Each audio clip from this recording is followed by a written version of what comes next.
ಸೃಷ್ಟಿ ಮಾಡಿದ ಕರ್ತನು, ನಾನು ನೀನು ಚೆನ್ನಾಗಿರಬೇಕು, ಸುಖವಾಗಿರಬೇಕು, ನರಕಕ್ಕೆ ಹೋಗಬಾರ್ದು, ಬಾಧಿಸಲ್ಪಡಬಾರ್ದು ಎಂಬುದಾಗಿ ಆತ ನನಗಾಗಿ ನಿನಗಾಗಿ ಆ ಗೊಲ್ಗಾತ್ ಶಿಲುಬೆ ಮೇಲೆ ತೂಗಲಾಕಲ್ಪಟ್ಟಿದ್ದಾನೆ. ಹಲ್ಲೆಲೂಯಾ. ಆತನು ಜನರೆಲ್ಲರೂ ನೋಡಿ ಅಪಹಾಸ್ಯ ಪಡಿಸ್ತಿದ್ದಾರೆ. ಇವನು ದೇವರ ಮಗ ಅಲ್ವಾ, ಕಣ್ಣಿಲ್ಲದವ್ರು ಕಣ್ಣು ಕೊಟ್ಟ ಅಲ್ವಾ, ಅದ್ಭುತಗಳು ಮಾಡಿದ್ರಲ್ವಾ, ಅತಿಶಯ ಮಾಡಿದ್ನಲ್ವಾ, ಇವನು ತಾನು ರಕ್ಷಿಸ್ಕೋಬೋದಾಗಿತ್ತಲ್ವಾ ಅಂತೇಳಿ ಅನೇಕರು ಅಪಹಾಸ್ಯ ಪಡಿಸ್ತಿದ್ದಾರೆ, ಬೈತಿದ್ದಾರೆ, ಉಗುಳ್ತಿದ್ದಾರೆ. ಆದರೆ ಅಷ್ಟು ನೋವುಗಳ ಮಧ್ಯದಲ್ಲಿ, ಅಷ್ಟು ಶಿಕ್ಷೆಯ ಮಧ್ಯದಲ್ಲಿ, ಅಷ್ಟು ಮಾನವರ ಎಲ್ಲರ ಪಾಪವನ್ನು ತಾನು ಹೊತ್ತುಕೊಂಡು, ತಾನು ನಿರ್ದೋಷಿಯಾಗಿರೋ ದೇವರು ಪಾಪ ಸ್ವರೂಪಿಯಾಗಿ ಪಾಪದ ಸ್ಥಾನದಲ್ಲಿ ನಿಂತುಕೊಂಡು, ಈಗ ಪಾಪ ಕೊಡುವ ಸಂಬಳ ಮರಣ. ಯಾವ ವ್ಯಕ್ತಿ ಪಾಪ ಮಾಡಿದ್ದಾನೆ ಅಂತ ಹೇಗೆ ಕೋರ್ಟು ಅವನಿಗೆ ತೀರ್ಪು ಕೊಡ್ತದೋ, ಅವನಿಗೆ ಮರಣ ದಂಡನೆ ಆಗ್ತದೋ, ಅಂಥ ಸ್ಥಾನದಲ್ಲಿ ಕ್ರಿಸ್ತನು ನಿನಗಾಗಿ ನನಗಾಗಿ ನಿಂತಿದ್ದಾನೆ ಪ್ರೇರೆ. ಹಲ್ಲೆಲೂಯಾ. ಆ ಮರದ ಕಂಬದ ಮೇಲೆ ತೂಗಲಾಕಲ್ಪಟ್ಟಿದ್ದಾನೆ. ದೇವರ ವಾಕ್ಯವು ಹೇಳ್ತದೆ, ಶಾಸ್ತ್ರದ ಪ್ರಕಾರ ಮರಕ್ಕೆ ತೂಗಲಾಕಲ್ಪಟ್ಟಂಥ ವಸ್ತು ಅದು ಶಾಪಗ್ರಸ್ತವಾದುದಂತೆ. ಯೇಸು ಕ್ರಿಸ್ತ ನನಗಾಗಿ ನಿನಗಾಗಿ ಶಾಪಗ್ರಸ್ತನಾಗಿ ತೂಗಲಾಕಲ್ಪಟ್ಟಿದ್ದಾನೆ. ಇಂಥ ಎಲ್ಲ ಪರಿಸ್ಥಿತಿಯಲ್ಲಿ ಇರುವಾಗ, ಸಂದರ್ಭದಲ್ಲಿ ಇರುವಾಗ ಯೇಸು ಸ್ವಾಮಿ ಬಾಯಿಂದ ಬರ್ತಿರುವಂಥ ಮೊದಲನೇ ಮಾತೇನೆಂದರೆ, ಆತನು ತಂದೆಯನ್ನು ನೋಡಿ ಮಾತನಾಡ್ತಿದ್ದಾನೆ. ಗಮನಿಸಿ, ಅಲ್ಲಿ ವಾಕ್ಯ ಹೇಳ್ತದೆ, ತಂದೆಯನ್ನು ನೋಡ್ತಿದ್ದಾನೆ. ತಂದೆಯೇ, ಆ ಶಿಲುಬೆ ಮೇಲೆ, ಆ ಶಿಕ್ಷೆಯಲ್ಲಿ, ಆ ನಿಂದೆಯಲ್ಲಿ, ಆ ಅವಮಾನದಲ್ಲಿ ಕ್ರಿಸ್ತನು ತಂದೆಯನ್ನು ನೋಡಿ ಮಾತನಾಡ್ತಿದ್ದಾನೆ. ಏನಂದ್ರೆ ತಂದೆಯೇ, ತಂದೆಯನ್ನು ದೃಷ್ಟಿಸಿ ನೋಡ್ತಿದ್ದ. ಆತನು ಮನುಷ್ಯರನ್ನು ದೃಷ್ಟಿಸಿ ಮಾತನಾಡಲಿಲ್ಲ, ಅಲ್ಲಿ ಬೈಯುವವರನ್ನು ನೋಡಿ ಮಾತನಾಡಲಿಲ್ಲ. ಯಾಕ್ರಪ್ಪ ಬೈತಿದ್ದೀರಿ, ನಾನೇನಾದ್ರು ನಿಮಗೆ ಅನ್ಯಾಯ ಮಾಡಿದ್ನ, ನಿಮ್ಮ ಕುಟುಂಬಗಳನ್ನ ಹಾಳು ಮಾಡಿದ್ನ, ನಾನು ಏನಾದ್ರು ನಿಮ್ಮ ಮಕ್ಕಳನ್ನ ದಾರಿ ತಪ್ಪಿಸಿದ್ನ, ನಾನು ಏನಾದ್ರು ನಿಮ್ಮ ಮನೆಯಲ್ಲಿ ಯಾವ್ದಾದ್ರು ವಸ್ತುಗಳನ್ನ ನಾನು ದೇವರ ಹೆಸರಲ್ಲಿ ವಂಚನೆ ಮಾಡಿ ತೆಗೆದುಕೊಂಡ ಅಂತ ಕೇಳಲಿಲ್ಲ ಯೇಸು. ಜನರ ಮಧ್ಯದಲ್ಲಿ ಜನರನ್ನು ನೋಡಿ ಮಾತನಾಡಲಿಲ್ಲ, ಅಥವಾ ತನ್ನ ಶಿಷ್ಯರನ್ನು ನೋಡಿ ಮಾತನಾಡಲಿಲ್ಲ, ಅಥವಾ ಅಲ್ಲಿದ್ದ ತಾಯಿನ ನೋಡಿ ಮಾತನಾಡಲಿಲ್ಲ, ಅಥವಾ ಯೇಸು ಸ್ವಾಮಿಯಿಂದ ಅದ್ಭುತಗಳು ಹೊಂದಿಕೊಂಡಂಥ ಜನರನ್ನು ನೋಡಿ ಮಾತನಾಡಲಿಲ್ಲ. ಯಾಕೆ? ನಾನೇನು ಮಾಡಿದ್ದೆ? ನಿಮಗೆ ಒಳ್ಳೆಯದೇ ಮಾಡಿದ್ನಲ್ವಾ, ನಿಮಗೆ ರೋಗ ಗುಣಪಡಿಸಿದ್ನಲ್ವಾ, ನಿಮ್ಮ ಬಾಧೆಗಳನ್ನು ತೆಗೆದ್ನಲ್ವಾ, ನಿಮ್ಮ ಕಣ್ಣೀರುಗಳು ವರ್ಷದ್ನಲ್ವಾ, ನಾನೇನು ತಪ್ಪು ಮಾಡಿದ್ದೀನಿ ಅಂತ ನೀವು ಮಾತನಾಡ್ತಿದ್ದೀರಿ ಅಂತ ಯೇಸು ಆ ಜನರನ್ನು ನೋಡಿ ಮಾತನಾಡಲಿಲ್ಲ. ಆತನ ಶಿಲುಬೆ ಮೇಲೆ ಇದ್ದಾಗ ಆತನ ಮೊದಲನೇದಾಗಿ ತನ್ನ ತಂದೆಯನ್ನು ನೋಡ್ತಿದ್ದಾನೆ. ತಂದೆ, ನೀನೇ ನನ್ನ ಕಳಿಸಿಕೊಟ್ಟಿದ್ದಿ, ಇವರೆಲ್ಲ ಪಾಪಗಳು ನನ್ನ ಮೇಲೆ ಹೊತ್ತುಕೊಳ್ಳುವುದಕ್ಕಾಗಿ, ನಾನು ಅನುಭವಿಸೋದಕ್ಕಾಗಿ ಅದನ್ನೇ ನಾನು ಮಾಡ್ತಿದ್ದೀನಿ. ಈಗ ತಂದೆ ನೋಡಿ ಹೇಳ್ತಿದ್ದಾನೆ, ತಂದೆಯೇ, ಇವರನ್ನು ಕ್ಷಮಿಸು. ಹಲ್ಲೆಲೂಯಾ. ಮೊದಲನೇದಾಗಿ ಯೇಸು ಕ್ರಿಸ್ತನು ಆ ಇಕ್ಕಟ್ಟಿನಲ್ಲೂ, ಆ ಕಷ್ಟದಲ್ಲೂ, ಆ ಬಾಧೆಯಲ್ಲೂ, ಆ ಮರಣದಲ್ಲೂ ತಂದೆಯನ್ನು ದೃಷ್ಟಿಸಿ ಅದನ್ನು ನೋಡ್ತಾ ಇದ್ದೀವಿ ಪ್ರೇರೆ. ನಿನ್ನ ಜೀವಿತದಲ್ಲೂ ಕಷ್ಟಗಳು, ಹಿಂಸೆಗಳು, ಇಕ್ಕಟ್ಟುಗಳು ಎದುರಾಗ್ತದೆ, ಸಂಕಟಗಳು ಬರ್ತದೆ. ಆಗ ನಿನ್ನ ಕಣ್ಣು ಯಾರನ್ನು ನೋಡ್ತದೆ? ನಿನ್ನ ಯಾರನ್ನು ನೋಡಿ ಕರೀತಿ? ನಿನ್ನ ತಂದೆಯಾಗಿರೋ ಯೇಸುವನ್ನು ನೋಡಿ ಕರೀತೀಯಾ? ನಿನ್ನ ತಂದೆಯಾಗಿರೋ ಕರ್ತನನ್ನು ನೋಡಿ ಕರೀತೀಯಾ?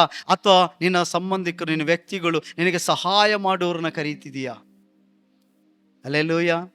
ಜ್ಞಾನೋಕ್ತಿಯಲ್ಲಿ ಒಂದು ಮಾತು ಹೇಳ್ತದೆ, ಕಷ್ಟದ ದಿನಗಳಲ್ಲಿ ನಿನ್ನ ಅಣ್ಣನ ಮನೆಯನ್ನು ಆಶ್ರಯಿಸಿಕೊಳ್ಳಬೇಡ. ಕಷ್ಟ ಬಂದಾಗ ನಿನ್ನ ಸಂಬಂಧಿಕರ ಮನೆಯನ್ನ, ನಿನ್ನ ತವರು ಮನೆಗಳನ್ನ ಆಶ್ರಯಿಸಿಕೊಳ್ಳಕ್ಕೆ ಹೋಗಬೇಡ. ಕಷ್ಟಗಳು ಬರುವಾಗ ನಾವು ದೇವರನ್ನು ಆಶ್ರಯಿಸಿಕೊಳ್ಬೇಕು. ಈಗ ಕ್ರಿಸ್ತನು ತಂದೆಯನ್ನು ನೋಡಿ ಮಾತನಾಡ್ತಿದ್ದಾನೆ. ತಂದೆ ನೋಡಿ, ತಂದೆಯನ್ನು ನೋಡಿ ಮಾತನಾಡಿ. ಇದರಿಂದ ನಾವು ಕಲಿಯುವುದೇನು? ನಾವು ಕಷ್ಟದಲ್ಲಿದ್ದಾಗ, ಬಾಧೆಯಲ್ಲಿದ್ದಾಗ, ಇಕ್ಕಟ್ಟಲ್ಲಿದ್ದಾಗ ನಾವು ದೇವರನ್ನು ನೋಡಿ ಪ್ರಾರ್ಥಿಸಬೇಕು. ಯೇಸುವಿನ ಹಾಗೆ ನಾವು ಪ್ರಾರ್ಥಿಸಬೇಕು. ಯೇಸುಸ್ವಾಮಿ ಅದಕ್ಕೆ ಹೇಳ್ತಾನೆ, ತಂದೆಯನ್ನು ನೀವೇನಾದರೂ ಬೇಡಿಕೊಂಡ್ರೆ ಆತನು ನನ್ನ ಹೆಸರಿನ ಮೂಲಕ, ನನ್ನ ಮುಖಾಂತರ ನಿಮಗೆ ಅದು ಕೊಡ್ತಾನೆ ಅಂತ ಹೇಳ್ತಾನೆ. ಹಲ್ಲೆಲೂಯಾ. ಓದಿಕೊಳ್ಳೋಣ ವಾಕ್ಯ ಭಾಗ, ಯೆಶಾಯನ ಪ್ರವಾದನೆ ಗ್ರಂಥ 53ನೇ ಅಧ್ಯಾಯ 12ನೇ ವಚನ. ಇವನು ಇಂಥವನಾಗಿರುವುದರಿಂದ ನಾನು ಇವನಿಗೆ ದೊಡ್ಡವರ ಸಂಗಡ ಪಾಲು ಕೊಡುವೆನು. ಇವನು ಬಲಿಷ್ಠರೊಡನೆ ಸೂರ್ಯನ ಹಂಚಿಕೊಳ್ಳುವನು. ತನ್ನ ಪ್ರಾಣವನ್ನು ಧಾರೆ ಎರೆದು ಮರಣ ಹೊಂದಿ ದ್ರೋಹಿಗಳೊಂದಿಗೆ ತನ್ನನ್ನು ಎಣಿಸಿಕೊಂಡು ಬಹು ಜನರ ದ್ರೋಹಗಳ ಪಾಪಗಳನ್ನು ಹೊರುತ್ತಾ ಅವರಿಗಾಗಿ ವಿಜ್ಞಾಪನೆ ಮಾಡಿದಾನಲ್ಲ. ಹಲ್ಲೆಲೂಯಾ. ಇಲ್ಲಿ 3 ವಿಷಯವನ್ನು ನೋಡ್ತೀವಿ. ಇವನು ಇಂಥವನಾಗಿರುವುದರಿಂದ ನಾನು ಇವನಿಗೆ ದೊಡ್ಡವರ ಸಂಗಡ ಪಾಲನ ಕೊಡುವೆನು. ಕೆಲವರಿಗೆ ದೊಡ್ಡತನಕ್ಕೆ ಬರಬೇಕು, ದೇವರನ್ನು ದೊಡ್ಡದಾಗಿ ಆಶೀರ್ವದಿಸಲ್ಪಡಬೇಕು, ನನ್ನ ಕುಟುಂಬವನ್ನು ದೊಡ್ಡದಾಗಿ ದೇವರ ಉನ್ನತವಾಗಿ ತರಬೇಕಂತ ಆಸೆ ಪಡ್ತಾರೆ. ನಾನು ಸೇವೆಯಲ್ಲಿ ಉಪಯೋಗ ಆಗಬೇಕು, ನಾನು ಇತರರಿಗಾಗಿ ನಾನು ಪ್ರಾರ್ಥಿಸಬೇಕು, ನಾನು ಇತರರ ಮಧ್ಯದಲ್ಲಿ ಉಪಯೋಗ ಆಗಬೇಕು ಅಂತ ಇಷ್ಟಪಡ್ತಾರೆ.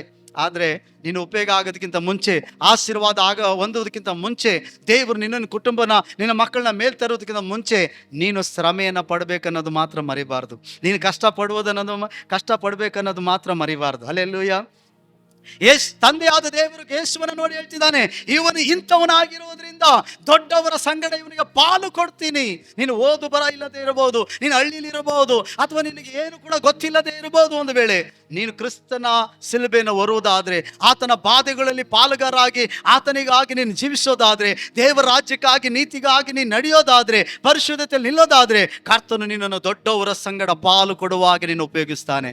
ಹಲ್ಲೆಲೂಯಾ.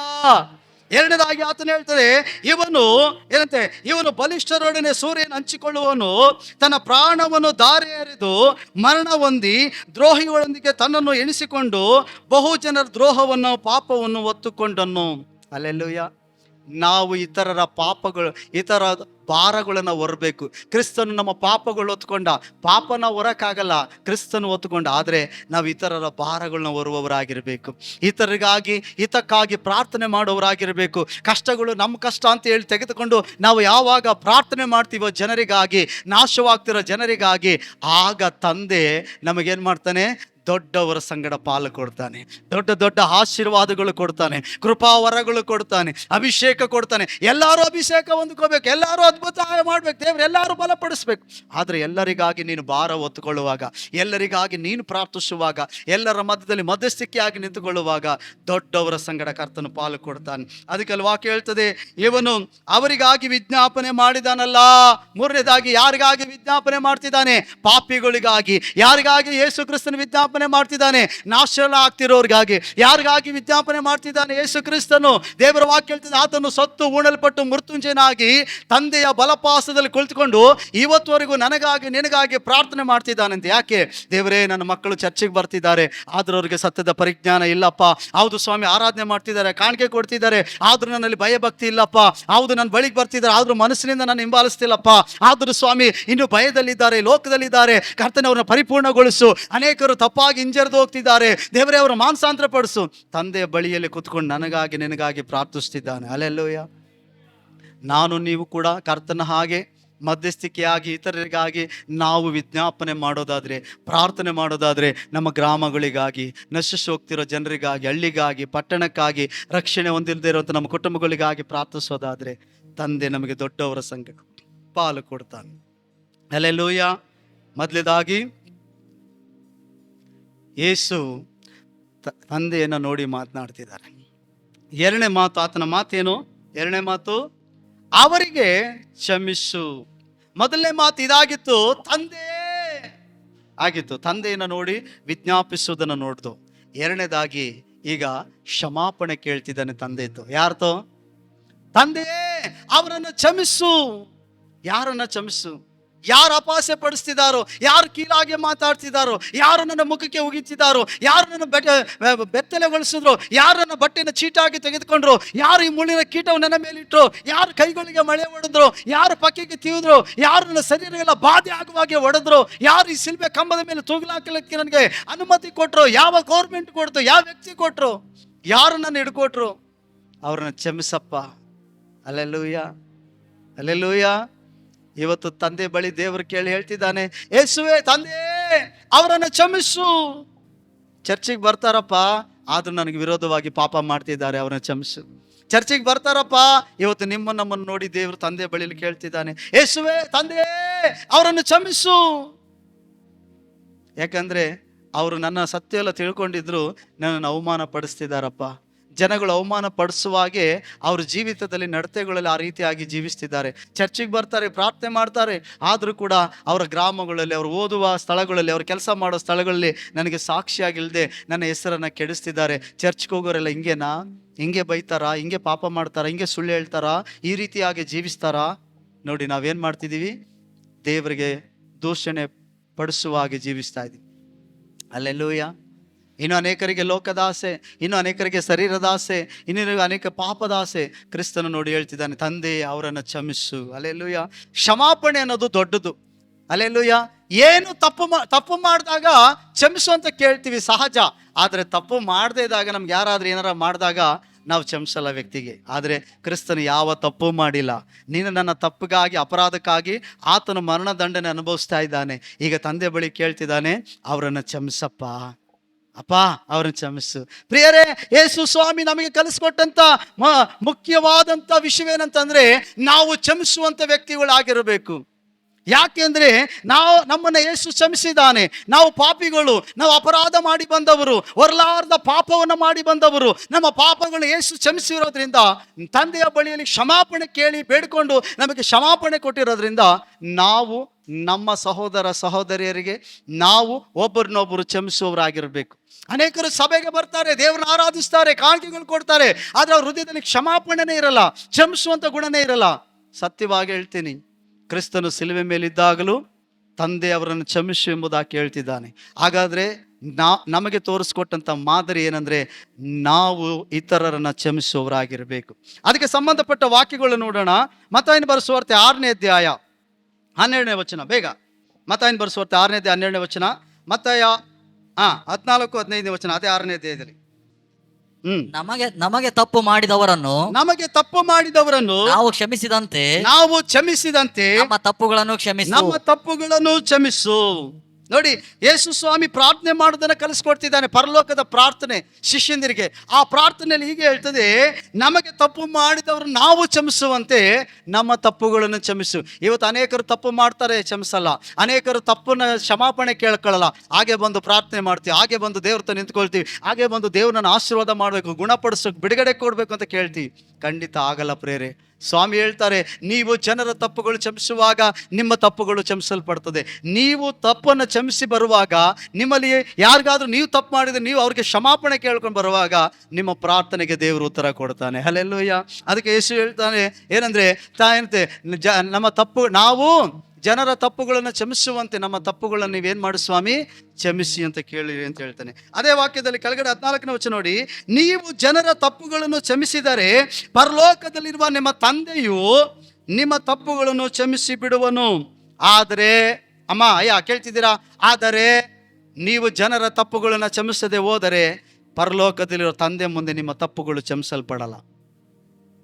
ಕೆಲವು ಸಾರಿ ನಾವು ನೀತಿವಂತರು, ನಮ್ಮಲ್ಲಿ ಯಾವುದೇ ತಪ್ಪಿಲ್ಲ, ಅವರೇ ಮಾತಾಡಿಬಿಟ್ರು, ಅವರೇ ಬೈದ್ಬಿಟ್ರು, ಅವರೇ ಅಂದ್ಬಿಟ್ರು ಇತರರನ್ನ ನಾವು ದೂಷಿಗಳಾಗಿ ನಿಲ್ಲಿಸ್ತೀವಿ.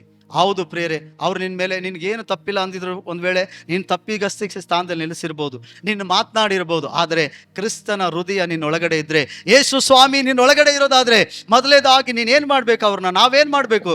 ಅವ್ರನ್ನ ಕ್ಷಮಿಸಬೇಕು. ದೇವರೇ, ಅವ್ರನ್ನ ಕ್ಷಮಿಸಪ್ಪ, ಅವ್ರು ಏನು ಮಾಡ್ತಿದ್ದಾರೋ ಗೊತ್ತಿಲ್ಲ, ಅವನು ಕ್ಷಮಿಸು ಎಂಬುದಾಗಿ ನಾವು ಪ್ರಾರ್ಥನೆ ಮಾಡೋರಾಗಿರ್ಬೇಕು. ಹಲ್ಲೆಲೂಯಾ. ಒಂದು ತಿಳ್ಕೊಳ್ರಿ, ನೀವು ಯಾರನ್ನ, ಗಂಡನೋ ಹೆಂಡತಿನೋ ತಂದೆನೋ ತಾಯಿಯನೋ ಅಣ್ಣ ತಮ್ಮ ಅಕ್ಕ ತಂಗಿ, ನಿಮ್ಮ ಗ್ರಾಮದಲ್ಲೋ ಸ್ನೇಹಿತರು ಯಾರಾದರೂ ನೀವು ಮನಸ್ಸಾರೆ ಕ್ಷಮಿಸೇ ಹೋದ್ರೆ ಪರಲೋಕದಲ್ಲಿರೋ ತಂದೆ ನಿಮ್ಮ ತಪ್ಪುಗಳು ಕ್ಷಮಿಸಲ್ಲ. ಅರ್ಥ ಆಯ್ತಾ? ಅಷ್ಟೇ ಅಲ್ಲದೆ ನೀವು ಪ್ರಾರ್ಥನೆ ಮಾಡಿದ್ರು ಆ ಪ್ರಾರ್ಥನೆ ದೇವರು ಕೇಳಲ್ಲ. ಯಾರ ಹೃದಯದಲ್ಲಿ ಕ್ಷಮಾಪಣೆ ಅನ್ನೋದಿರಲ್ವೋ, ಯಾರ ಮನಸ್ಸು ಕ್ಷಮಾಪಣೆ ಕೊಡುವಂಥ ಹೃದಯನ ಹೊಂದಿಕೊಂಡಿರಲ್ವೋ, ಅವನ ಹೃದಯದೊಳಗಡೆ ದೇವರು ವಾಸ ಮಾಡಲ್ಲ. ಹಲ್ಲೆಲೂಯಾ. ಅವರ ಹೃದಯದಲ್ಲಿ ದೇವರು ವಾಸ ಮಾಡಲ್ಲ. ಹಾಗಾದ್ರೆ ಅವರ ಪ್ರಾರ್ಥನೆಗಳು ದೇವರು ಕೇಳಲ್ಲ. ಕೆಲವರು ತಮ್ಮನ್ನು ತಾವು ಮೋಸ ಪಡಿಸ್ಕೊಳ್ತಾರೆ. ದೇವ್ರಿಗೆಲ್ಲ ಗೊತ್ತು. ನೀನಲ್ಲಿ ಕ್ಷಮಾಪಣೆ ಹೃದಯ ಇಲ್ಲದೆ ಹೊರತು, ನೀನು ಕ್ಷಮಿಸದೆ ಹೊರತು, ಕ್ಷಮಾಪಣೆ ಕೇಳದೆ ಹೊರತು ಪರಲೋಕ ರಾಜ್ಯಕ್ಕೆ ಬರೋಕ್ಕಾಗಲ್ಲ. ಹಲ್ಲೆಲೂಯಾ. ಮೊದಲೇದಾಗಿ ನಾವು ದೇವರತ್ತು ಕ್ಷಮಾಪಣೆ ಕೇಳಬೇಕು.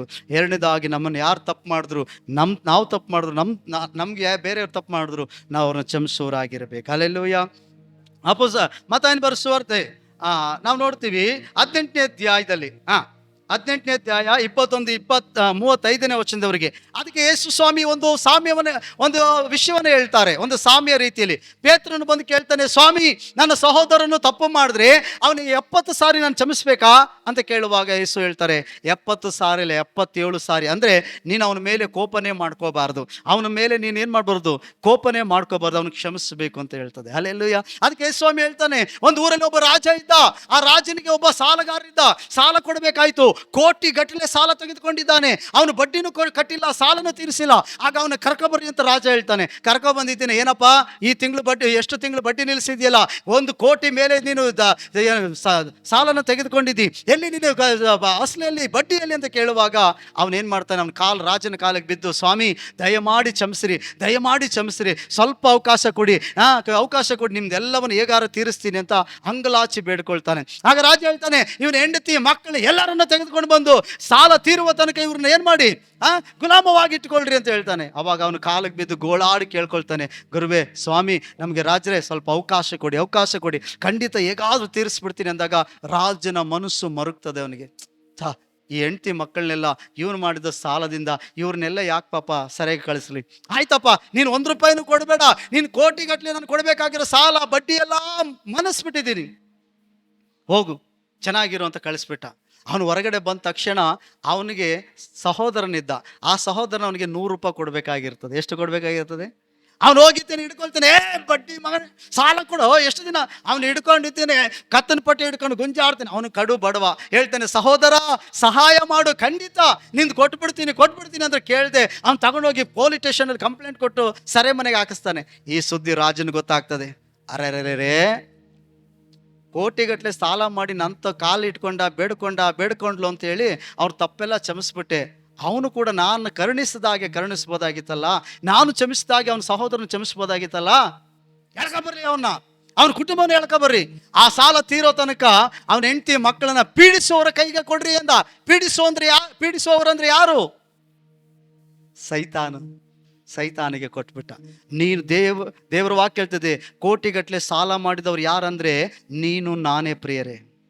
ಯೇಸುವಿನ ಬಳಿಲಿ ಬಂದಪ್ಪ, ಈ ಪಾಪ ಮಾಡಿಬಿಟ್ಟು ಪಾಪಿಯಪ್ಪ ಕ್ಷಮಿಸು ಅಂದು ದೇವರು ಪಾಪ ಕ್ಷಮಿಸ್ಬಿಟ್ಟ. ಈಗ ನಿನ್ನ ಕಣ್ಣು ಮುಂದೆ ಕಾಣುವಂಥ ಸಹೋದರ ಸಹೋದರಿ, ನಿನ್ನ ಕುಟುಂಬದವರು ಒಂದು ಸಣ್ಣ ತಪ್ಪು ಮಾಡಿರ್ಬೋದು, ಏನೋ ಒಂದು ಮಾತಂದಿರ್ಬೋದು, ಅದನ್ನು ನೀನು ಕ್ಷಮಿಸಿಲ್ಲ ಅಂತಂದರೆ, ಅಲ್ಲೆಲ್ಲೂಯ್ಯ, ನೀನು ಕೋಟಿಗಟ್ಟಲೆ ನೀನು ಮಾಡಿದಂಥ ತಪ್ಪುಗಳು ಕ್ಷಮಿಸಿದಂಥ ಯೇಸು ಈ ಪಾಪಗಳು ನೀನು ಕ್ಷಮಿಸ್ತಾ ಇರೋದ್ರಿಂದ ನೀನು ತೆಗೆದುಕೊಂಡು ಹೋಗಿ ಸೈತಾನ ಕೊಟ್ಬಿಡ್ತಾನೆ. ಅನೇಕರಿಗೆ ಏನಂತಂದರೆ, ನಾವು ಚರ್ಚಿಗೆ ಬರ್ತೀವಿ, ಪ್ರಾರ್ಥನೆ ಮಾಡ್ತೀವಿ, ಆದರೂ ಯಾಕೆ ನಮಗೆ ಪರಿಪೂರ್ಣ ಬಿಡುಗಡೆ ಆಗ್ತಿಲ್ಲ, ಆದರೂ ಯಾಕೆ ನಮ್ಗೆ ಗುಣ ಆಗ್ತಿಲ್ಲ, ಆದರೂ ಯಾಕೆ ನೋಡಿ. ಅಲ್ಲೆಲ್ಲೂಯ್ಯ, ನಾನು ಬೆಂಗಳೂರಿಂದ ಬರ್ತಿದ್ದೆ ಮೊನ್ನೆ, ಯೌವನಸ್ಥರು ಕರ್ಕೊಂಡು. ನಾವು ಶುಕ್ರವಾರ ಇಲ್ಲಿ ಪ್ರಾರ್ಥನೆ ಮಾಡ್ದು. ಶುಕ್ರವಾರ ಒಂದು 7-8 ಜನಗಳಿಗೆ ದೇವಗಳು ಬಿಡುಗಡೆ ಆಯಿತು, ಬಿದ್ಕ ಒತ್ತಾಡ್ತಿದ್ದಾರೆ. ಭಾನುವಾರ ಪ್ರಾರ್ಥನೆ ಮಾಡ್ತಾ ಇದ್ದೀನಿ, ಮತ್ತೆ ದೇವ್ರ ಸಮ್ಮುಖದಲ್ಲಿ ಮತ್ತೆ ಅವ್ರ ಮೇಲೆ ದೇವ ಬರ್ತಾ ಇದ್ದೆ. ನಾನು ಕೇಳಿದೆ, ದೇವ್ರೆ ಬಂದವ್ರ ಮೇಲೆ ಬರ್ತಾಯಿತ್ತಲ್ಲಪ್ಪ ಅಂತ. ಅದಕ್ಕೆ ಬಸ್ಸಲ್ಲಿ ಬರ್ಬೇಕಾದ್ರೆ ಪರಿಶುದ್ಧಾತ್ಮ ನನ್ನ ಜೊತೆ ಮಾತನಾಡಿದ್ರು. ಅಲ್ಲೆಲ್ಲೂಯ್ಯ, ಯಾವ ವ್ಯಕ್ತಿಗೆ ಕ್ಷಮಾಪಣೆ ಹೃದಯ ಇರಲ್ವೋ ಆ ದೇವ ಬಿಟ್ಟೋಗಿದ್ದು ಮತ್ತೆ ಬರ್ತದೆ ಅಲ್ವಾ? ಅಯ್ಯೋ ಏಸಪ್ಪ ಬಿಡುಗಡೆ ಕೊಟ್ಬಿಟ್ಟ, ನೀನು ಕ್ಷಮಾಪಣೆ ಕೊಡದೆ ಹೊರತು ಪರಿಪೂರ್ಣವಾಗಿ ಬಿಡುಗಡೆ ಆಗಲ್ಲ. ನಾನಂದೆ, ದೇವರೇ ಬಂದವ್ರ ಮೇಲೆ ಬಂತಲ್ಲಪ್ಪ ಅಂತ ಅನ್ನುವಾಗ ಸ್ವಾಮಿ ಅಂದರು, ಕೆಲವು ವಿಷಯ ಹೇಳಿದ್ರು, ಆದರೆ ಅದರಲ್ಲಿ ಒಂದು ಹೇಳ್ತೀನಿ, ಏನಂದರೆ ನಾವು ಪರಿಪೂರ್ಣವಾಗಿ ಒಬ್ಬ ವ್ಯಕ್ತಿನ ಕ್ಷಮಿಸಿದ್ರೆ ನಮಗೆ ಬಿಡುಗಡೆ. ರೋಗದಲ್ಲಿದ್ದೀಯಾ, ಸ್ವಾಮಿತ ಪ್ರಾರ್ಥನೆ ಮಾಡಿಸ್ಕೊಳಕ್ಕೆ ಬಂದಿದ್ಯಾ, ಮೊದಲು ನಿನ್ನ ಮನಸ್ಸಲ್ಲಿ ಯಾರ ಮೇಲೆ ದ್ವೇಷ ಇದ್ದರೆ ಅವ್ರನ್ನ ಕ್ಷಮಿಸಿಬಿಡು, ಕರ್ತನು ನೀನು ಗುಣಪಡಿಸ್ತಾನೆ. ಅಲ್ಲೆಲ್ಲೂಯ್ಯ. ನಾವು ನೋಡ್ತೀವಿ ದೇವರ ವಾಕ್ಯದಲ್ಲಿ ಆದಿಕಾಂಡ 50ನೇ ಅಧ್ಯಾಯ 15-21 ವಚನ, ಕ್ಷಮಾಪಣೆ ಕೊಡುವ ವ್ಯಕ್ತಿಗೆ ಏನೆಲ್ಲ ಆಗ್ತದೆ ನೋಡ್ರಲ್ಲಿ ವಾಕ್ಯ ಹೇಳ್ತದೆ. ಯಾಕೋಬನ ಮಕ್ಕಳು ಯಾಕೋಬನು ಸತ್ತೋದ ಮೇಲೆ ಅವನು ಉಳಿದಂಥ ಮಕ್ಕಳೆಲ್ಲ ಬಂದು ಯೋಸೇಫನಿಗೆ ಹೇಳ್ತಿದ್ದಾರೆ, ಏನಂದ್ರೆ ತಂದೆ ನಮಗೆ ಹೇಳಿದ್ರು, ನಿನ್ನ ತಮ್ಮನಿಗೆ ನೀವೇನು ಮಾಡಿದ್ರಿ, ಕೇಡು ಮಾಡಿದ್ರಿ, ಅವನ್ನ 20 ರೂಪಾಯಿಗೆ ಮಾರ್ಬಿಟ್ರಿ, ಆಳು ಬಾವಿಗೆ ಎಸೆದ್ರಿ, ಕೊಲ್ಲಕ್ಕೆ ಹೋದ್ರಿ, ಈಗ ಅವನು ನಿಮ್ಮನ್ನ ಏನು ಮಾಡಿದ್ದಾನೆ, ಆ ದೇಶದ ಐಗುಪ್ತ ದೇಶದಲ್ಲಿ ಸರ್ವಾಧಿಕಾರಿ ಆಗಿದ್ದಾನೆ, ನಿಮ್ಮನ್ನು ದಂಡಿಸ್ತಾನೆ, ಹೋಗಿ ಕ್ಷಮಾಪಣೆ ಕೇಳ್ಕೊಳ್ರಿ ಅಂತ ಹೇಳೋರೆ. ಅದಕ್ಕೆ ಸಹೋದರ, ನಿಜವಾಗಲೂ ನಾವು ನಿಮ್ಮ ದಾಸರು, ನಿಮ್ಮ ಕೈಯಲ್ಲಿದ್ದೇವೆ, ನಾವು ತಪ್ಪು ಮಾಡಿದ್ದೀವಿ, ನಾವು ನಿನ್ನನ್ನು ತಮ್ಮನ್ನು ಅನ್ನೋದು ಕಾಣದೆ ಕನಿಕರ ತೋರಿಸ್ದೆ ನಿನ್ನ ಆಳು ಬಾವಿಗೆ ಬಿಸಾಕ್ಬಿಟ್ಟು ಅಲ್ಲಿಂದ 20 ರೂಪಾಯಿಗೆ ಮಾರ್ಬಿಟ್ಟು ತಂದೆ ಪ್ರೀತಿಯಿಂದ ಕುಟುಂಬದಿಂದನೇ ದೂರ ಮಾಡಿಬಿಟ್ಟು ದ್ರೋಹಿಗಳು ನಾವು ನಿಮ್ಮ ಕೈಯಲ್ಲಿದ್ದೀವಿ, ನಮ್ಮನ್ನು ಕ್ಷಮಿಸು ಅಂತ ಕೇಳ್ತಾನೆ. ಅಲ್ಲೆಲ್ಲೂಯ್ಯ. ಕ್ಷಮಾಪಣೆ ಕೊಡೋರು ಹೆಂಗಿರ್ತಾರೆ ಗೊತ್ತಾ? ಕೆಲವ್ರು ಹೇಳ್ತಾರೆ, ಆಯ್ತು ಬಿಡು ಕ್ಷಮಿಸ್ಬಿಡ್ತೀನಿ ಅಂತ ಹೇಳ್ತಾರೆ, ಆದರೆ ಹೃದಯಪೂರ್ವಕವಾಗಿ ಕ್ಷಮಿಸಲ್ಲ. ನನ್ನ ತಪ್ಪಾಯ್ತು ಕ್ಷಮಿಸ್ಬಿಡಿ ಅಂದರೆ, ಆಯ್ತು ಹೋಗು ಕ್ಷಮಿಸಿದ್ದೀನಿ. ಎಲ್ಲಿಂದ? ಹೃದಯದಿಂದಲ್ಲ. ಅಲ್ಲೆಲ್ಲೂಯ್ಯ. ಒಂದು ವೇಳೆ ನೀನು ಯಾರಿಗಾರ ಕ್ಷಮಾಪಣೆ ಕೇಳಿದ್ರೆ ಆ ವ್ಯಕ್ತಿ ಪೂರ್ಣ ಹೃದಯದಿಂದ ಕ್ಷಮಿಸ್ತಾನೋ, ಅರ್ಧ ಹೃದಯದಿಂದ ಕ್ಷಮಿಸ್ತಾನೋ, ಬಾಯಿ ಮಾತಲ್ಲಿ ಕ್ಷಮಿಸ್ತಾನೋ ಚಿಂತೆ ಮಾಡಬೇಡ. ನೀನು ಮನಸ್ಸಾರ ಕ್ಷಮಾಪಣೆ ಕೇಳ್ಕೊಬಿಡು. ಅಲ್ಲೇಲೂಯ್ಯ. ನೀನು ಮನಸ್ಸಾರ ಕ್ಷಮಾಪಣೆ ಕೇಳಿದ್ರೆ ಅವ್ ಕ್ಷಮಿಸೋದು ಬಿಡೋದು ಆತನಿಗೆ ಬಿಟ್ಟಿದ್ದು, ಆದರೆ ನೀನು ಕ್ಷಮಾಪಣೆ ಹೊಂದ್ಕೊಂಡಿರ್ತಿ. ಅಲ್ಲೇಲೂಯ್ಯ. ಒಂದು ವೇಳೆ ನೀನು ಕೂಡ ತಗ್ಗಿಸ್ಕೊಂಡು ಕ್ಷಮಾಪಣೆ ಹೊಂದ್ಕೊಳ್ಳಿಲ್ಲ ಅಂದರೆ ಏನಂತೆ, ನಿನ್ನ ತಪ್ಪುಗಳು ಹಾಗೆ ಉಳಿತದೆ. ಅದಕ್ಕೆ ಯೋಸೇಫನ ಅಣ್ಣ ತಮ್ಮದಿರು ಎಲ್ಲ ಬಂದು ಆತನ ಮುಂದೆ ಅಡ್ಡ ಬಿದ್ದು ಕೇಳ್ತಿದ್ದಾರೆ ಕ್ಷಮಾಪಣೆ. ಆಗ ಯೋಸೇಫ ಹೇಳ್ತಾನೆ, ನೀವು ಚೂರು ಭಯಪಡಬೇಡಿ, ಹೆದರಬೇಡ್ರಿ, ನಾನು ದೇವರ ಪ್ರತಿನಿಧಿ ಅಲ್ಲ. ನಿಮ್ಮನ್ನು ಸಂರಕ್ಷಣೆ ಮಾಡೋಕ್ಕೋಸ್ಕರ ಮುಂಚಿತವಾಗಿ ದೇವರು ನಾನು ಕಳಿಸಿದ್ದಾನೆ. ನೀವು ನನ್ನ ಬಾವಿಲಿ ಬಿಸಾಕ್ಲಿಲ್ಲ ಅಂದರೆ, 20 ರೂಪಾಯಿಗೆ ಮಾರಲಿಲ್ಲ ಅಂದಿದ್ರೆ ಇವತ್ತು ದೇಶವೆಲ್ಲ ಬರಗಾಲದಲ್ಲಿ ನೀವು ಸಾಯ್ಬೇಕಾಯಿತು. ಆದರೆ ನೀವು ಮಾಡಿದೆಲ್ಲ ಒಳ್ಳೇದಕ್ಕೇನೆ. ಕೆಲವರು ನಮಗೆ ಮಾಡೋದೆಲ್ಲ ಒಳ್ಳೇದಕ್ಕೇನೆ. ಹಲ್ಲೆಲೂಯ್ಯ. ಕೆಲವರು ನಮಗೆ ಬೈದ್ರು ಒಳ್ಳೇದಕ್ಕೆ, ಕೇನೇ ಮಾಡಿದ್ರು ಒಳ್ಳೇದಕ್ಕೆ, ನಮ್ಮ ಒಳ್ಳೇದಕ್ಕೆ ಅವ್ರನ್ನ ಕ್ಷಮಿಸ್ಬೇಕು. ಅವ್ರು ಮಾಡ್ಬಿಟ್ರಲ್ಲ ಅಂತ ಹೇಳಬಾರ್ದು. ಹಲ್ಲೆಲೂಯ್ಯ. ಯಾವ ವ್ಯಕ್ತಿ ಮನಸಾರೆ ಕ್ಷಮಿಸ್ತಾನೋ ಅವರನ್ನ ದೇವರು ದೊಡ್ಡವರ ಸಂಗಡ ಪಾಲು ಕೊಡ್ತಾನೆ. ಅದಕ್ಕೆ ಇನ್ನೊಂದು ವಾಕ್ಯ ನೋಡ್ರಿ, 41ನೇ ಅಧ್ಯಾಯ, ಅದೇ ಆದಿಕಾಂಡ 41ನೇ ಅಧ್ಯಾಯ 38ನೇ ವಚನ. ಮಾತು ಫರೋಹನಿಗೂ, ಆ ಮಾತು ಫರೋಹನಿಗೂ ಅವನ ಪರಿವಾರದವರಿಗೂ ಒಳ್ಳೆದಾಗಿ ತೋಚಿದ್ದರಿಂದ ಫರೋಹನು ತನ್ನ ಪರಿವಾರದವರಿಗೆ ಈತನಲ್ಲಿ ದೇವರ ಆತ್ಮ ಉಂಟಲ್ಲ. ಗಮನಿಸಿ, ಈತನಲ್ಲಿ ಯಾರನ್ನು ನೋಡಿ ಹೇಳ್ತಿದ್ದಾರೆ? ಯೋಸೇಫ ನೋಡಿ ಹೇಳ್ತಿದ್ದಾರೆ, ಈತನಲ್ಲಿ ದೇವರ ಆತ್ಮ ಉಂಟಲ್ಲ. ಈತನಿಗಿಂತ ಯೋಗ್ಯನಾದ ಪುರುಷನು ನಮಗೆ ಸಿಕ್ಕಾನೆ ಎಂದು ಹೇಳಿ ಯೋಸೇಫನಿಗೆ ದೇವರು ಇದ್ದಾನಲ್ಲ, ದೇವರು ಇದನ್ನೆಲ್ಲ ನಿನಗೆ ತಿಳಿಸುವುದರಿಂದ ನಿನಗೆ ಸಮಾನನಾದ ಬುದ್ಧಿ ವಿವೇಕಗುಳ್ಳ ಪುರುಷನು ಯಾವನೂ ಇಲ್ಲ. ನೋಡಿ ಸಾಕು. ಫರೋನ್ ನೋಡಿ ಏನ್ ಹೇಳ್ತಿದ್ದಾನೆ? ಇವನೊಳಗಡೆ ದೇವರ ಆತ್ಮನಿದ್ದಾನಲ್ಲ, ದೇವರು ಇವನ ಸಂಗಡ ಇದ್ದಾನಲ್ಲ. ಗಮನಿಸ್ರಿ, ಪರಿಶುದ್ಧಾತ್ಮ ದೇವರು ಯಾರ ಹೃದಯದಲ್ಲಿ ಇರ್ತಾರೋ ಅವರು ಮಾತ್ರ ಪರಿಪೂರ್ಣವಾಗಿ ಕ್ಷಮಾಪಣೆ ಕೊಡೋದು. ಅದಕ್ಕೆ ಯೋಸೇಫ ಏನ್ ಮಾಡ್ದ? ತನ್ನ ಅಣ್ಣ ತಮ್ಮಂದಿರನ್ನ ಮನಸ್ಸಾರೆ ಕ್ಷಮಿಸ್ಬಿಟ್ಟ. ಇವತ್ತು ಎಷ್ಟೋ ಜನ ನಿಮ್ಮ ಹೃದಯದಲ್ಲಿ ಕೈ ಇಟ್ಕೊಂಡು ಹೇಳಿ, ಪಾಸ್ಟರ್ ಮೇಲೆ ಕಹಿ ಭಾವನೆ ಇರೋರು ಎಷ್ಟು ಜನ ಇದ್ದೀರಿ? ವಿಶ್ವಾಸಿಗಳ ಮೇಲೆ ಕಹಿ ಭಾವನೆ ಇರೋರು ಎಷ್ಟು ಜನ ಇದ್ದೀರಿ? ನಿನ್ನಲ್ಲಿ ಪರಿಶುದ್ಧಾತ್ಮ ಇಲ್ಲ ಅಂತ ನಾನು ತಮಾಷೆ ಮಾಡ್ತಿಲ್ಲ, ವಾಕ್ಯ ಹೇಳ್ತೈತಿ. ನಾನು ಹೇಳಿದಂಥ ವಚನ ನಿನ್ನ ಮನೆಗೆ ಹೋಗಿ ಓದು. ಯೋಸೇಫ ನೋಡಿ ಹೇಳ್ತಿದ್ದಾನೆ, ಇವನಲ್ಲಿ ದೇವರ ಆತ್ಮನಿದ್ದಾನಲ್ಲ. ಪರಿಶುದ್ಧಾತ್ಮನ ಯಾರ ಮೇಲೆ ಬರ್ತಾನೋ, ಯಾರಲ್ಲಿ ತಂಗಿರ್ತಾನೋ, ಪರಿಶುದ್ಧಾತ್ಮನ ಮಾಡುವಂಥ ಮೊದಲನೇ ಕಾರ್ಯ ಏನಂದ್ರೆ ಆ ವ್ಯಕ್ತಿಗೆ ಕ್ಷಮಾಪಣೆ ಕೊಡಿಸ್ತಾನೆ. ಯಾರ ಮೇಲೆ ನಮ್ಮ ಕಹಿ ಭಾವನೆ ಆಯ್ತು ಅವ್ರನ್ನ ಮನಸ್ಸಾರೆ ಕ್ಷಮಿಸಿಬಿಡ್ತೀವಿ. ಅದಕ್ಕೆ ಯೋಸೇಫನಲ್ಲಿ ಯಾರಿದ್ರು? ಪರಿಶುದ್ಧಾತ್ಮನಿದ್ದನಂತೆ. ನಿನ್ನ ಹೃದಯದಲ್ಲಿ ಇವತ್ತು ಕ್ಷಮಾಪಣೆ ಕೊಡಕ್ಕಾಗ್ತಿಲ್ಲ ಅಂದರೆ ನಿನ್ನೊಳಗಡೆ ಪವಿತ್ರ ಆತ್ಮನಿಲ್ಲ ಅಂತ ಅರ್ಥ. ಅಲ್ಲೇಲೂಯ್ಯ.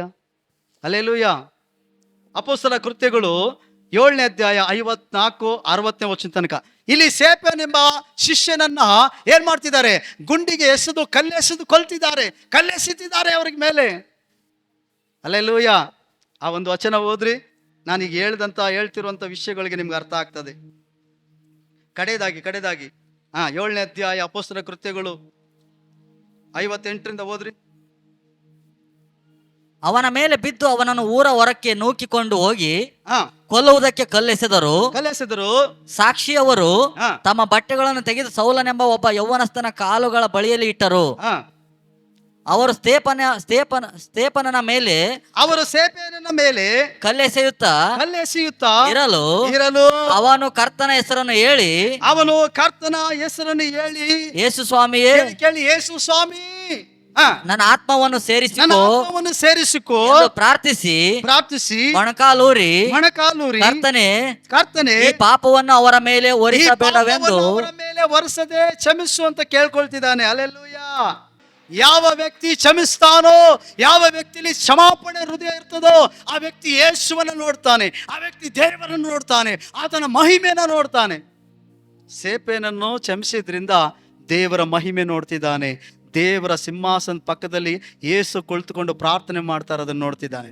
ನಿನ್ನ ಮೇಲೆ ಅಭಿಷೇಕನೋ ಬಿಡುಗಡೆನೋ ದೇವರು ಉಪಯೋಗಿಸ್ಬೇಕು, ಒಳ್ಳೇದು ಮಾಡಬೇಕಂದ್ರೆ ನಿನ್ನಲ್ಲಿ ಪರಿಶುದ್ಧಾತ್ಮನ ಇರಬೇಕು. ಕ್ಷಮಿಸುವಂಥ ಹೃದಯ ನಿನ್ನ ಒಳಗಡೆ ಇದ್ರೆ ಮಾತ್ರ ನೀನು ದೇವರ ಮಹಿಮೆನ ನೋಡೋಕ್ಕೆ ಸಾಧ್ಯ, ದೇವರ ನೋಡಲಿಕ್ಕೆ ಸಾಧ್ಯ. ಪವಿತ್ರಾತ್ಮನ ಇರುವವರು ಮಾತ್ರ ಏನಂತೆ ಹಲ್ಲೆಲೂಯ. ಏನಂತ್ರಿ? ಕ್ಷಮಾಪಣೆ ಕೊಡಕ್ಕಾಗದು. ಮೂರನೇದಾಗಿ ಏನ್ ಹೇಳ್ತಿದ್ದಾನೆ? ತಾವು ಏನು ಮಾಡ್ತಿದ್ದಾರೋ ಎಂಬುದಾಗಿ ಅರಿಯರು. ತಾವು ಏನು ಮಾಡ್ತಿದ್ದಾರೆ ಎಂಬುದಾಗಿ ಅರಿಯರು. ಅಪೊಸ್ತಲರ ಕೃತ್ಯ 3ನೇ ಅಧ್ಯಾಯ 17ನೇ ವಚನ. ಬರ್ಕೊಳ್ಳಿ. ಅಪೊಸ್ತಲರ ಕೃತ್ಯಗಳು 13ನೇ ಅಧ್ಯಾಯ 27ನೇ ವಚನ. 1 ಕೊರಿಂಥದವರಿಗೆ 2ನೇ ಅಧ್ಯಾಯ 8 ಮತ್ತು 9ನೇ ವಚನ. ಬರೆದಿಟ್ಕೊಳ್ರಿ, ಸಮಯ ಮುಗೀತು ನಂದು. ಹಲ್ಲೆಲೂಯ. ಪ್ರಿಯರೇ, ದೇವರ ವಾಕ್ಯ ಕೇಳಿದವರು ಒಂದು ವಿಷಯನ ಹೇಳಿ ಮುಗಿಸ್ತೀನಿ. 2ನೇ ಮಾತಿಗಾಗಿ ನಾವು ಹೋಗೋಣ. ಒಂದು ಸಾರಿ ಪರಲೋಕಕ್ಕೆ ಒಬ್ಬ ಸೇವಕರು ಹೋದ್ರಂತೆ. ಹಲ್ಲೆಲೂಯ. ಸೈತಾನ್ ಬಂದು ಏನು ಮಾಡಿದಂತೆ ಗೊತ್ತಾ? ಆ ಸೇವಕನನ್ನ, ಇವನು ನನಗೆ ಸಂಬಂಧಪಟ್ಟವನಂತ ಹಿಡ್ಕೊಂಡು ನರಕಕ್ಕೆ ಎಳ್ಕೊಂಡು ಹೋಯ್ತವನಂತೆ. ಆಗ ಯೇಸು ಸ್ವಾಮಿ ನೋಡ್ತಿದ್ದಾರಂತೆ. ಈ ಸೇವಕ ಹೇಳ್ತಿದ್ದಂತೆ, ಸ್ವಾಮಿ ಸ್ವಾಮಿ ಯೇಸು ಸ್ವಾಮಿ, ನನ್ನ ಕಾಪಾಡು, ಸೈತಾನ್ ನನ್ನ ಎಳ್ಕೊಂಡು ಹೋಯ್ತಿದ್ದಾನೆ, ಕಾಪಾಡು ಅಂದಂತೆ. ಸ್ವಾಮಿ, ನಾನು ನಿನಗೋಸ್ಕರ ಸೇವೆ ಮಾಡಿದೆ, ಕಾಣಿಕೆಗಳು ಕೊಟ್ಟೆ ಅಪ್ಪ, ನೀನು ಸಭೆಗಳು ಕಟ್ತೆ, ಸುವಾರ್ತೆ ಸಾರದೆ ಎಲ್ಲ ಹೇಳದಂತೆ. ಆಗ ಯೇಸು ಸ್ವಾಮಿ ಹೇಳಿದಂತೆ, ನಿಜ ಮಗನೇ, ನೀನು ನನ್ನ ಚರ್ಚಿಗೆ ವಾರ ಬಂದೆ, ಆರಾಧನೆ ಮಾಡಿದೆ, ಸುವಾರ್ತೆ ಸಾರದೆ, ಸಭೆಗಳು ಕಟ್ತೆ, ಸೇವೆಯಲ್ಲಿ ಅನೇಕ ಪ್ರಯಾಸಪಟ್ಟೆ, ಆದರೆ ನಿನ್ನಲ್ಲಿ ಕ್ಷಮಿಸುವಂಥ ಗುಣ ಇತ್ತಿಲ್ಲ. ಒಬ್ಬರು ನೀನು ಕ್ಷಮಿಸಿತ್ತಿಲ್ಲ, ಅದಕ್ಕೆ ಅವರು ನರಕಕ್ಕೆ ಕರ್ಕೊಂಡು ಹೋಗ್ತಿದ್ದಾನೆ ನಿನ್ನ ಅಂದ್ರಂತೆ. ಆಗ ಆ ವ್ಯಕ್ತಿ ಏನು ಮಾಡಿದಂತೆ, ಸ್ವಾಮಿ ಆ ಪಾಸ್ಟರ್ ಹೇಳಿದ್ರೆ, ದೇವ್ರೆ ಒಂದು ಅವಕಾಶ ಕೊಡಪ್ಪ, ಅವ್ರನ್ನ ಕ್ಷಮಿಸ್ಬಿಡ್ತೀನಿ, ನಾನು ನರಕಕ್ಕೆ ಹೋಗಕ್ಕೆ ಇಷ್ಟ ಇಲ್ಲ ಅಂದಂತೆ. ಅಂದಡಿಗೆ ಕಣ್ಣು ಬಿಟ್ಬಿಟ್ನಂತೆ. ದೇವ್ರ ಕನಸಲ್ಲಿ ಮಾತನಾಡಿದ್ದು, ಒಬ್ಬ ಸೇವಕನಿಗೆ ಈ ಗತಿ ಅಂದರೆ ವಿಶ್ವಾಸಿ ಲೀಡರ್ ಎಚ್ಚರಿಕೆ ಆಗಿರೋ, ಯೌವನಸ್ಥ ಮಗಳೇ ಎಚ್ಚರವಾಗಿರೋ.